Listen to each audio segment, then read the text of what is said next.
Alaka otu ndoro-ndoro ọchịchị People's Democratic Party PDP nke Kabiru Tanimu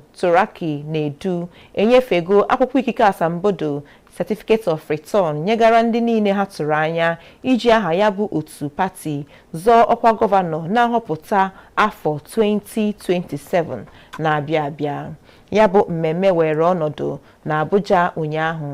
Oge ọ na-ekwu okwu na mgbakọ eji hazie ya bụ mmemme, Tanimu ji ọkwa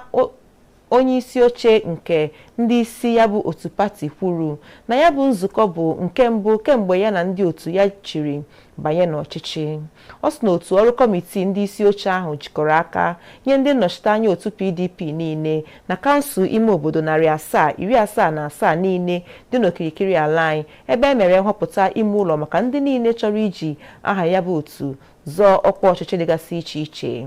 Turaki kwukwara na ndị ahụ niile ahọpụtara ọhụrụ ga-ebinye aka n'ime akwụkwọ nkwekọrịta ga-adịgide adịgide tupu enyefee aha ha n'aka ụlọ ọrụ etiti na-ahazi nhọpụta ọchịchị obodo ya bụ Independent National Electoral Commission (INEC) iji gbochie onye ọbụla n'ime ha ịgbahapụ ma ọ bụ gbaa otu PDP alụkwaghịm banye otu pati ọzọ n'ọdịnihu. Dịka o siri kọwapụta, otu pati PDP nwere ndị ga-azọ ọkwa gọvanọ 28, ndị ga-azọ ọkwa sinetọ 109, ndị House of Representatives 360 na ndị House of Assembly 993.